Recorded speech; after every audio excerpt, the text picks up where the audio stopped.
Thank you, Tendai. Thank you, colleagues, for having me on the platform.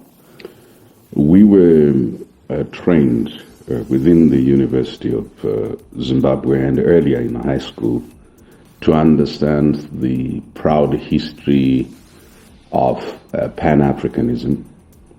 And we also benefited from understanding the principles of dialectical materialism that enabled us to see life and phenomenon as interrelated, but that saw the role of a social actor or activist or business person as first a responsibility to society linked to a responsibility to nature and the environment, that you couldn't transact change without modeling it. And that informed many of us. Grew up going to churches, and churches taught us to treat other people the way we would like them to treat us. So it was really a combination of those factors and consciousness that shaped and still continues to shape my activism. Until you value yourself, until you treat yourself with dignity and respect, it is impossible to treat others with dignity and respect. And if you have no respect and empathy towards the other, it is impossible to fight for change that will truly include them. I define Pan-Africanism as a shared, values-driven self-belief amongst Africans and Afro-descendants that we harness for our collective transformation, development, unity, and liberation. And that therefore it is about social factors, cultural factors, environmental factors, economic factors, and political factors. It is the holistic humanity, equal humanity of Black people and persons who are descendants of Africa in a globe that's dominated by notions of white supremacy, racism, sexism. My Pan-Africanism involves and entails the equality, freedom, and justice that is indivisible between Black men and women, Afro-descendant men and women.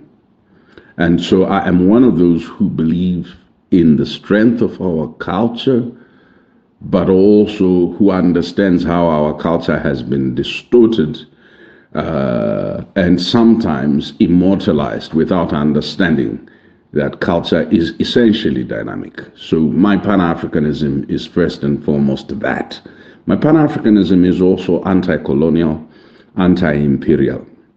So whilst I fight for accountability of local regimes across Africa and in my own country, of governments, of corporates, I do understand that the architecture of global power is dominated by a plutocracy, which goes beyond the traditional colonial states and the superpowers, but also includes bosses of big pharmaceutical, technical, financial, mining, and other companies that actually directly and indirectly determine policies, determine allocation of resources, and determine our livelihoods, our futures, and determine the nature and forms of employment, and also the value and quality of the economy.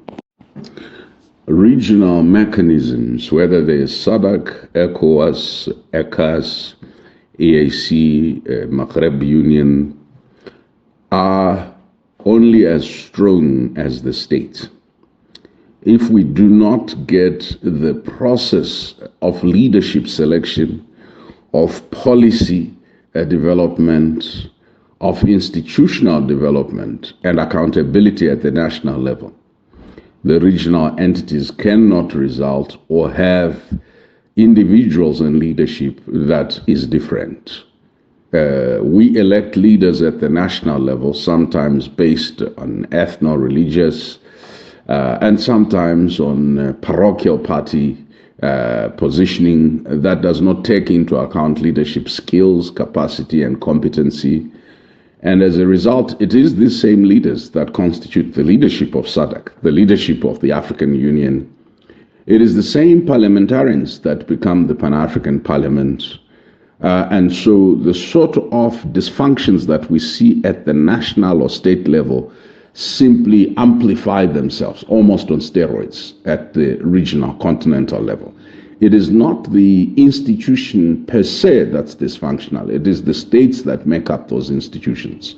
And I think there's a collective responsibility on African citizens to redeem both the African states and the African multilateral institutions, the African unions and others, so that they function for the benefit of the citizens.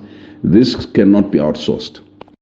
I think the issue of intra-African trade must be understood from three perspectives. The first is that colonial borders, and by colonial borders I don't just mean the physical borders. There were cultural borders, epistemic borders, legal borders, and the restrictions implied in the existence of 55 non-viable African countries that were designed to serve the interest of the imperial centers was such that the infrastructure connecting these 55 countries remained underdeveloped.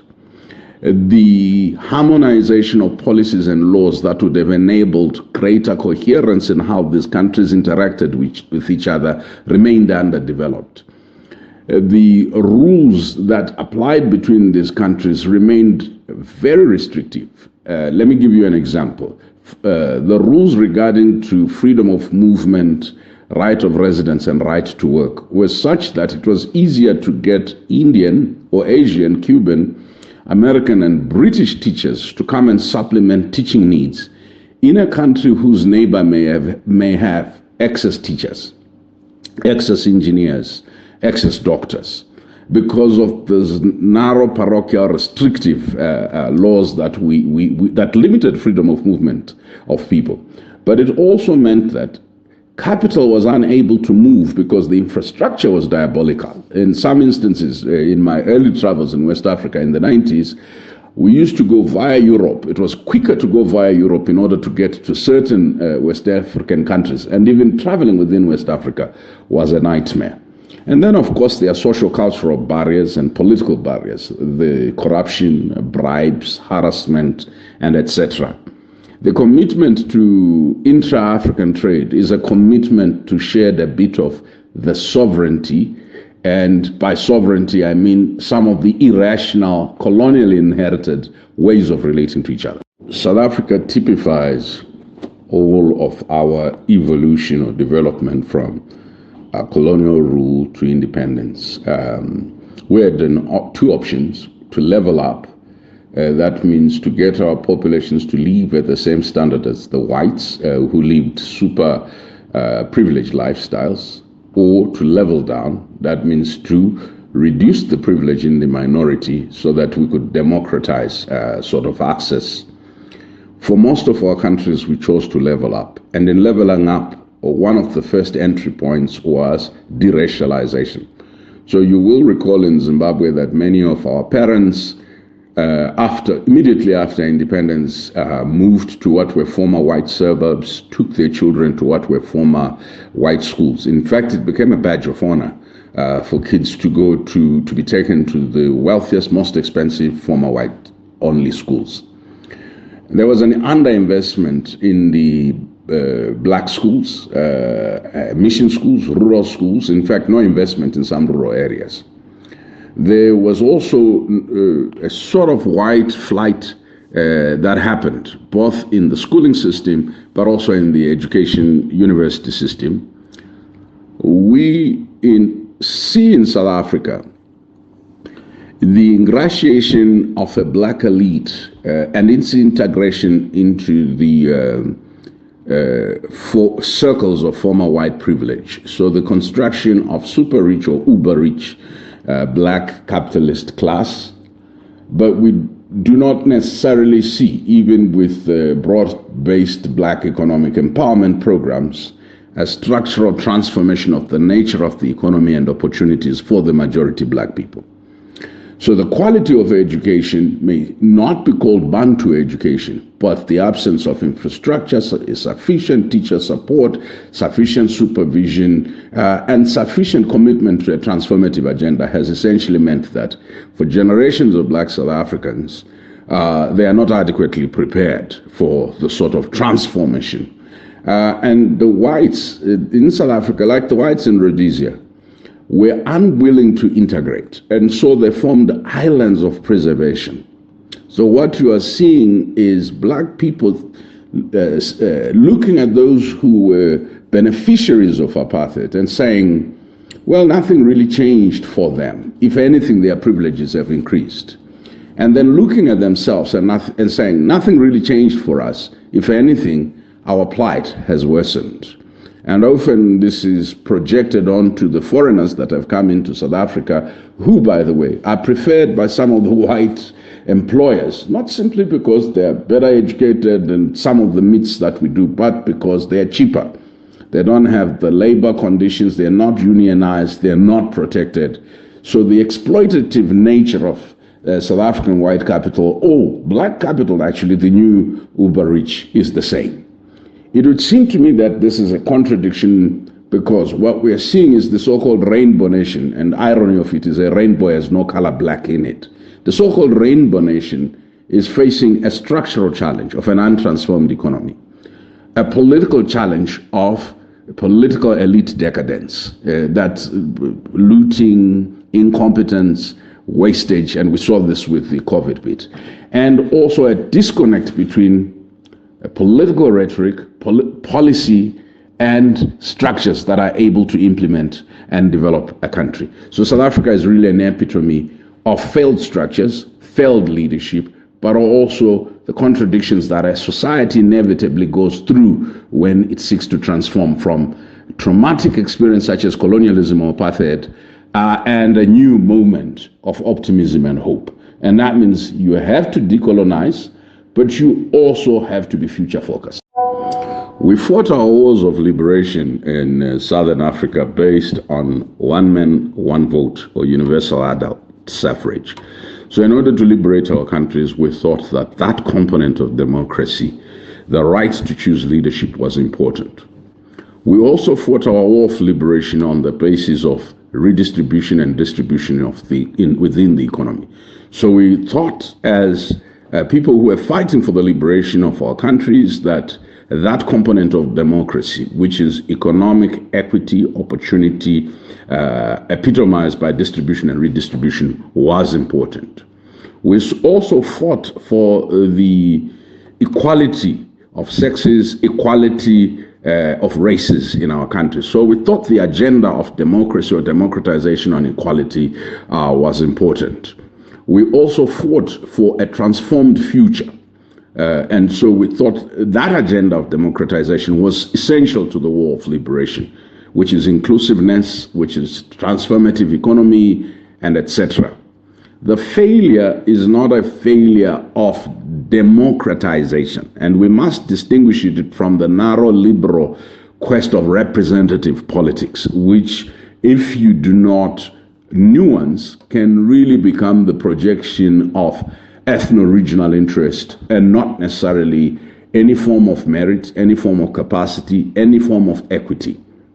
It becomes cliquism, clanism, clientelism that projects itself into the state. So the claim that we are a nation, it's subverted by an ethnic group, a clique that takes over the nation, privatizes it, and starts saying kuti chinu chedu yinto yetu. And if you look at that particular logic, it's a logic where the informal state, right, informal networks of relationship and interest predominate the formal state, which is the organized way of arranging distribution of resources, accounting for resources, distribution of opportunities, and etc. So you almost return back to a feudal system where lineage or the family you belong to determines the benefit you can get out of a state. And then you cannibalize, destroy the lower levels of state, and you're unable to deliver service, because the delivery of service at those lower levels is now determined by who you know, as opposed to your rights. So rights are then treated as subservient to other informal forms of relationship, and sometimes just simply grease, which is paying bribes to get things done. So I would say that the failure in Southern Africa is the incompleteness of the democratization agenda started by the liberation struggle. Democratize the state, democratize the economy, democratize society, democratize leadership, and alternate it so that no one ever gets the delusion or illusion that they are the only ones who can rule. A lot of these people were average students, average soldiers, who then start believing that for some reason, because they've ascended by hook or crook to the pinnacle of the state or to the height of the state, they now have a divine right to rule with the backing of their sangomas, ngangas, and etc., or prophets. I think democratization has not failed. Liberal democracy needs to be adjusted to the reality of where we're at. I think the MENA region, like now Southern Africa, Sahel, and the Gulf of Guinea, and what we call the Burkinabe window, has historical underlying tensions because, as you know, desertification, climate change, and other factors have placed a huge strain on resources in those areas, because you also have pastoralist communities that seem sometimes and historically have been in conflict with attempts to privatize land, to create limitations on how and where they can move and graze their livestock. Those historical intercommunal tensions have also been now hijacked by two factors. The first is external interest, that predatory external interests that are focused on the natural resource wealth of those regions, and therefore instigate, amplify some of the pre-existing tensions in society. These are corporate interests, but sometimes they are state interests. We also have politicized Islam and what people refer to as violent extremism. These sometimes are divergent, but sometimes they are interlinked, in the sense that where you have within the state an elite that's visionary and that is resistant to external interest, instability is often choreographed so that you put in power those who would be amenable to allowing certain interests to continue to extract natural resources, and sometimes with very little benefit to the countries that are affected. The other is mismanagement of diversity within most of our democracies or most of our countries. Our countries tend to function on the basis of domination or dominance, a colonially inherited legacy. So the ability to manage the various interests, because unlike America, unlike some of these European countries that are just bi-ethnic or three different ethnic groups or racial groups, we are multi-ethnic. So you can find as many as from 16 to 400 and something ethnic groups in a country. And representative democracy becomes very difficult in terms of how you effectively represent economically, politically, and in other forms. So the MENA region typifies a struggle at the ethno-regional, a struggle at the ethno-religious, a struggle at the, if you like, global political economy level, which are geopolitical and geoeconomic interests. And then, of course, a struggle amongst the national elites, the beauty contest on who can engage in primitive accumulation better and also enable the external interest to benefit best.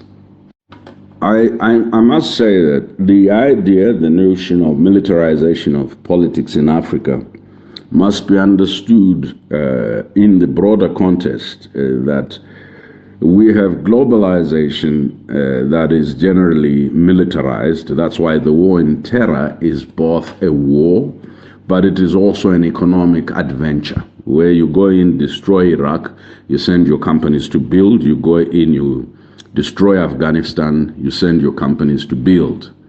But you have a benign claim, you're building a democracy. And you look at the structure of the US government, it has always had people who are veterans of Vietnam and elsewhere, but also former military generals serving within the government. And that militarization you see in other European and so-called democracies.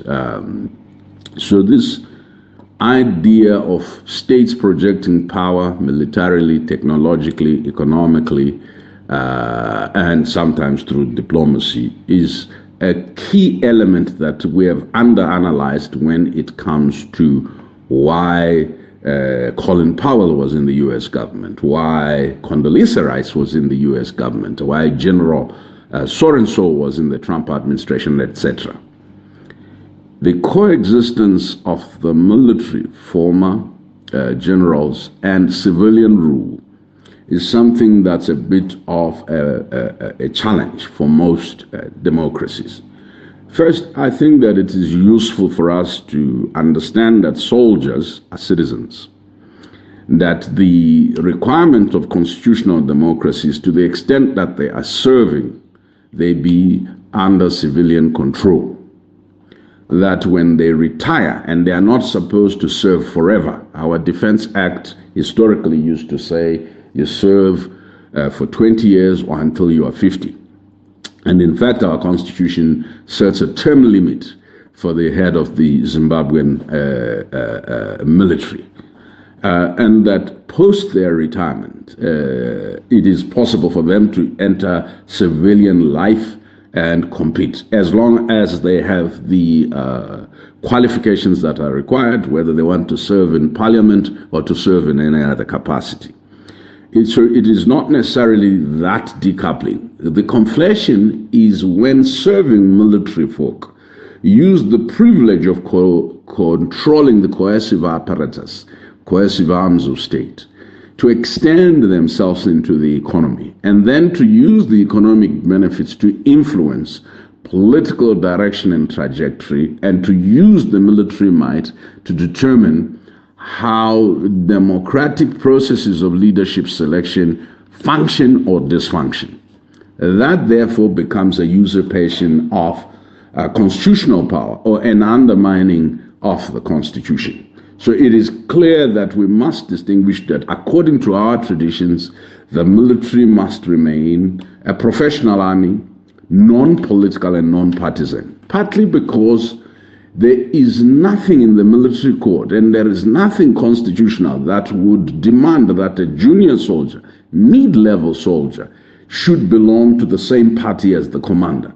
And if you politicize in a partisan way the military, and openly so, you're likely to have instability in the state that's born from mismanaged diversities of political views. So how do we make the military coexist? Let's strengthen those aspects of our Constitution that keep the military accountable to civilian authority and not vice versa. In our country, that would be a huge struggle because components of the military, not the whole military, have extended themselves so deeply into politics. They are elected in political party elections, and etc. and etc. And I think this needs to be reversed. I think there are many ways of looking at Rwanda. I have spent a greater part of the last 2 decades visiting Rwanda. Let me describe certain things that the Rwandans have done, and I do this even to the Rwandans themselves. Rwanda came out of a very painful genocide in which 800,000, largely Tutsis, had been massacred. There was no structure or system of justice, international or local, that could have enabled them to address that atrocity. So they looked to their own traditions to set up first gacaca courts that enabled traditional means and forms of arriving at accountability and acknowledgement of wrong. These have been succeeded by Abunzi courts. And it is necessary to address that issue. A nation that heals through unique means. Black letter lawyers were very critical of Gachacha. They wanted blood on the floor, someone hung at the ISCC. But that also enabled a minimization of the sort of tensions that and retaliatory violence that would have been characteristic of a country such as Rwanda. Number two, the Rwandans needed a system of addressing. A lot of men had been massacred during the genocide. There were many child-headed homesteads. And this is in 1994. Remember that we are in the vortex of the HIV/AIDS pandemic, and also because of displacement, hunger. They then begin to build integrated villages in which they had a system of localized development, social audit, and benefit transfer to those who had the greatest need, called Ubudehe, which was a decentralized system in which every villager gets to make decisions, participate in determining what are the priorities. When the genocide had happened, they needed to clean up the city because there were many dead bodies everywhere, stench, rot, and likelihood of diseases, all sorts of diseases. In their tradition, they have a clean-up exercise that you would do in a village, Umuganda. So they have this monthly cleanup exercise that they would do. They took it from the village. They did a national process by which everyone in the leadership participates in this. So Rwanda then moved towards determining its leadership question. So given its reality, Rwanda enabled through its system what they call Consociational Democracy. Well, there are many critiques. If you come from the English traditions, you may say, oh no, what kind of opposition? It's a conscripted opposition, it's constructed opposition, and etc. But this decision was such that the head of the Rwandan parliament would always be the leader of the opposition. So whatever critiques you may have of the strength of that opposition. There's another component that they then introduced, leadership of women and leadership of young people. They realized that the only way to replenish the lost leadership was to build, to enable, to develop deliberately in a focused way young people for leadership. So there was no time for the ageist type systems that's only based on entitlement of who fought in the war. So if you go to Rwanda today, you'll find a lot of young people that could not possibly have fought in any war.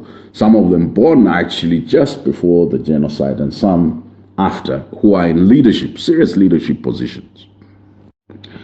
So what you see in Rwanda was also that it is an accountability, a state-driven accountability.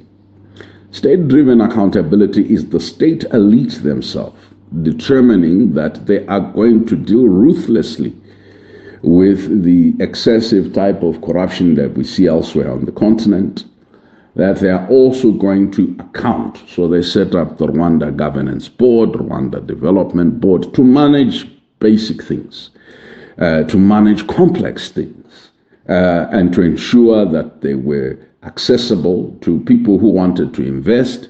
They were accessible also in assessing themselves. So you see, most of our countries are assessed by external actors in terms of how they are governing. Rwanda's governance board has over 133 indicators of assessing every department of government, and they produce a report every year. If you go to their website, you will see the report.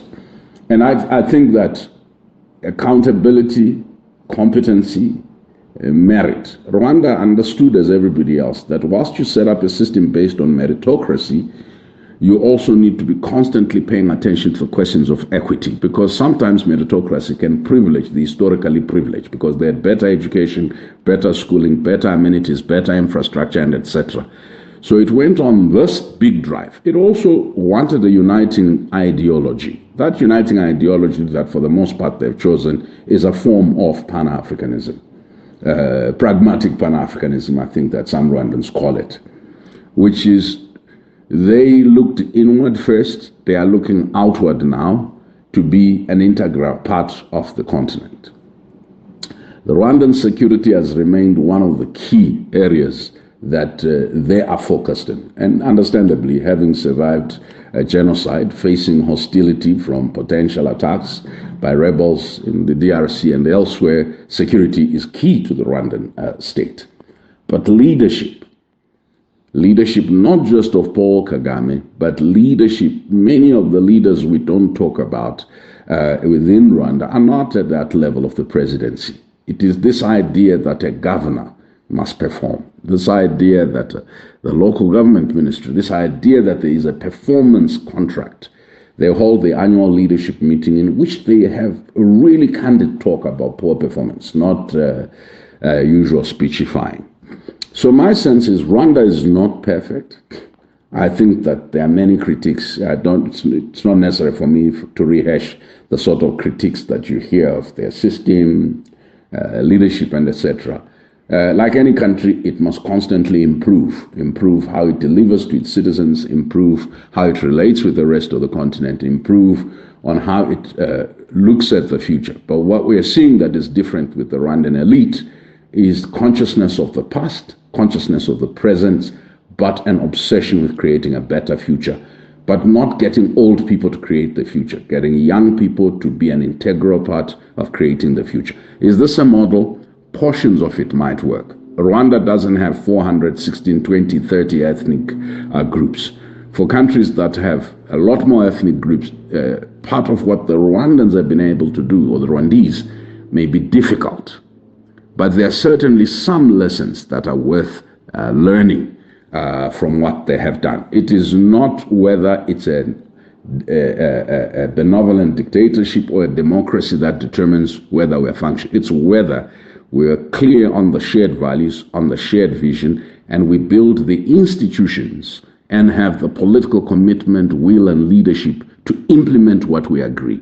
What we see in countries like Zimbabwe is you can have the most spectacular competency, but the commitment to implement and the follow-through is zilch. The ability of leadership to remain accountability is minimal. The tendency towards narrow sectarianism is huge. Am I involved in Zimbabwean political processes?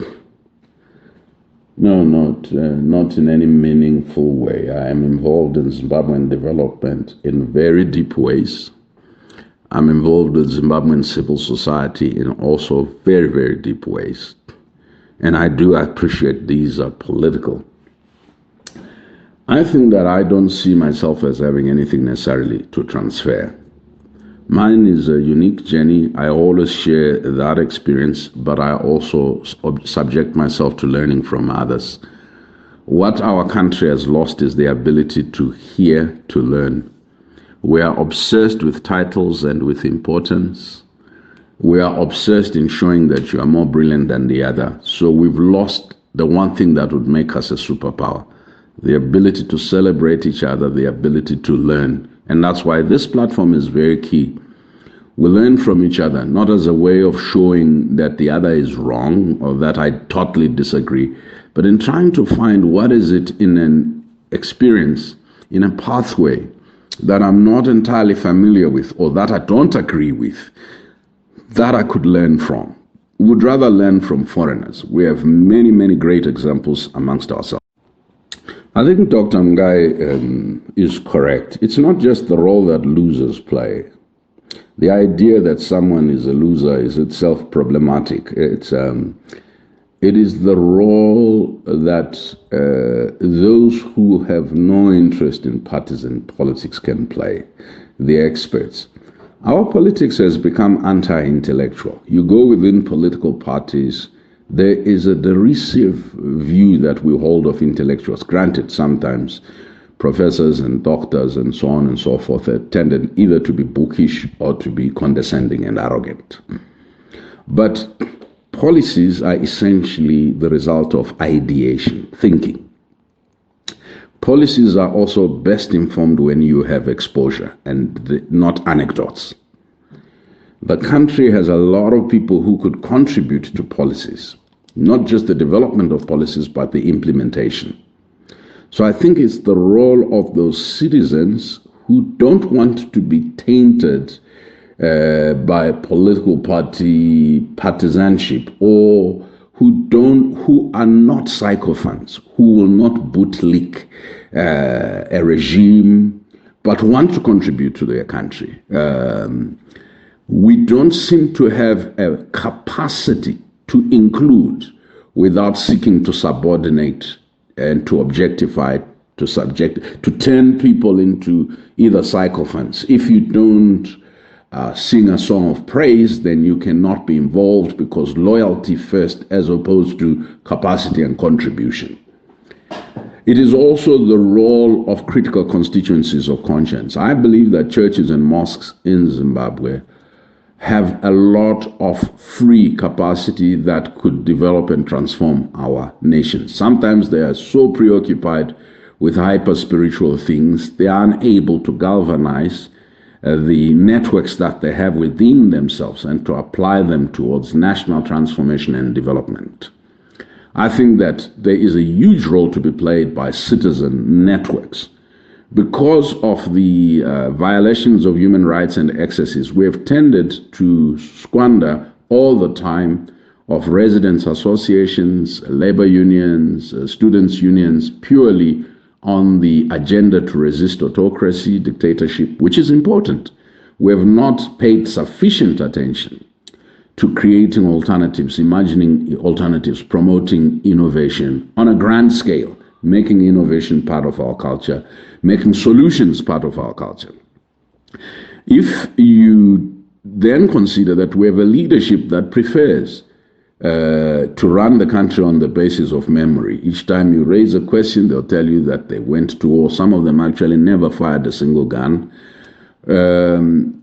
It's that memory is a very important terrain of struggle, but imagination is a very important aspect of transformation. So you have to marry memory and imagination for you to get a country as endowed and brilliant as Zimbabwe beyond where it is now.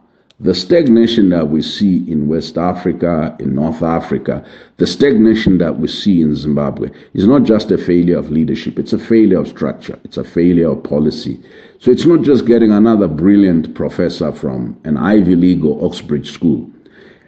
It's getting practical experience, decoupling it from the sort of political patronage and this extractivism that drives our political elite, the lack of a future focus, and then creating the space for people who have the competency and capacity to deliver the technical solutions, and then permitting within the political space the diversity of views, both within the ruling party, in the opposition, and elsewhere, for the country to truly, be governed by the best of ideas and the best of its leadership. So I want to thank you for having me. Quickly, before I go, what lessons can we learn from the Arab North Africa, let me call it that? Libya under Gaddafi was obsessed about improving the per capita income of every Libyan. So they gave this monthly amount of money from their natural resource wealth.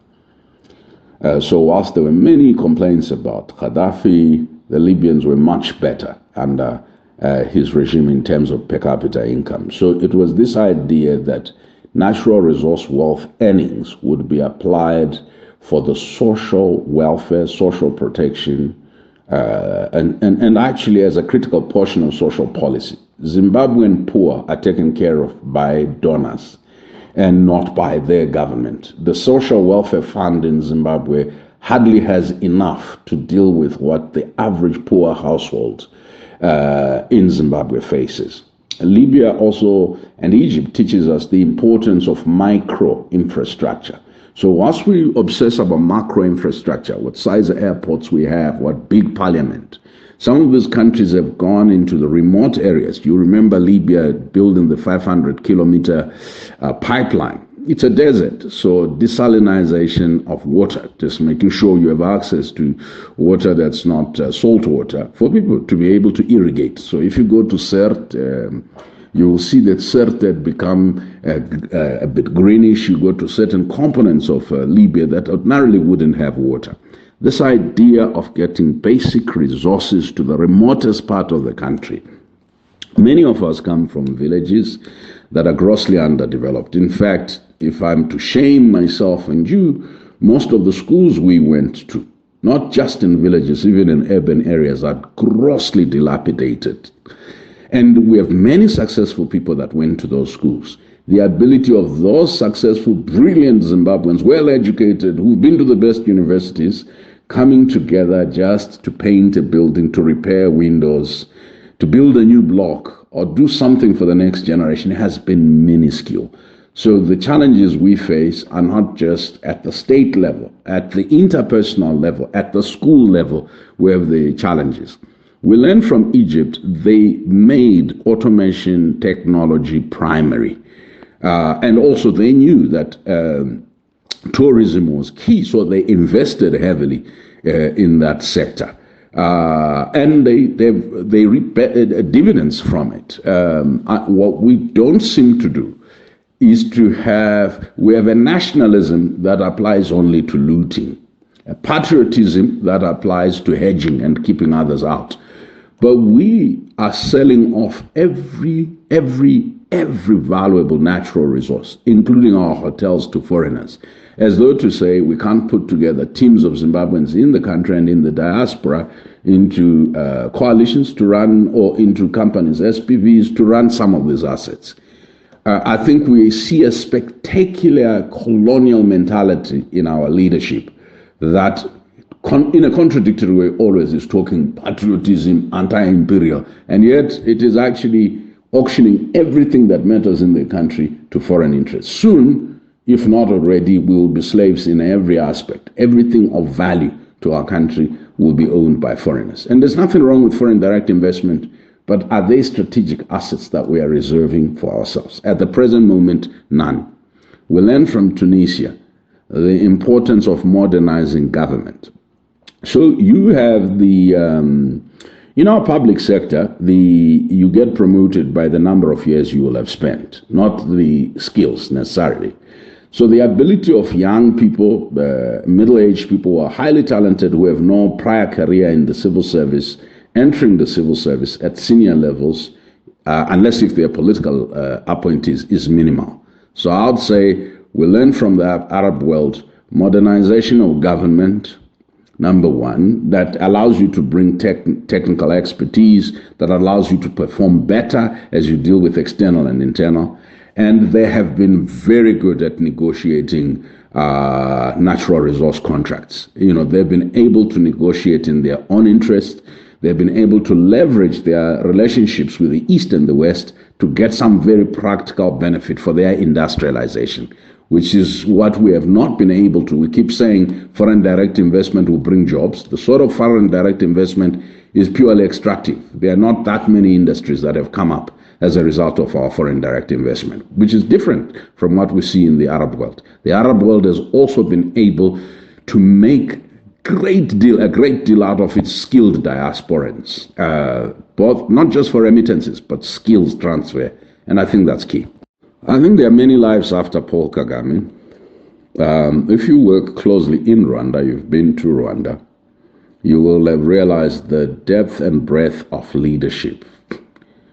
Let's not forget, without just going into individual names, we've had Rwandese running all sorts of premier institutions across the world, on the continent, within Rwanda itself.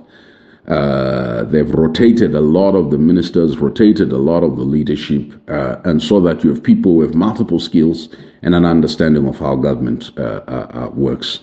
I think that sometimes, because we like the strongman narrative, and we like the boogeyman narrative, is that whatever Kagame's weaknesses are, and he is human, he has weaknesses, is that we often want to reduce a robust country such as Rwanda into one person. It's like reducing Zimbabwe into Mugabe or into Mnangagwa. For goodness sake, there are people who exist in a country, run their businesses, who don't every day obsess about the leader of the country. All they are worried about is whether conditions have been created for them to function. I think if it were to learn anything from anywhere, we didn't think that Tanzania would get different presidents. We got Suluhu now, we got Magufuli. We didn't even think that Kenya would outlive the ghost of Kenyatta, the Jomo. We got Kibaki. We across the continent, what we have constantly seen as possible is that there are people who are exposed, there are people who are competent, who will offer themselves for leadership should the need arise. And I think the same would happen in Rwanda.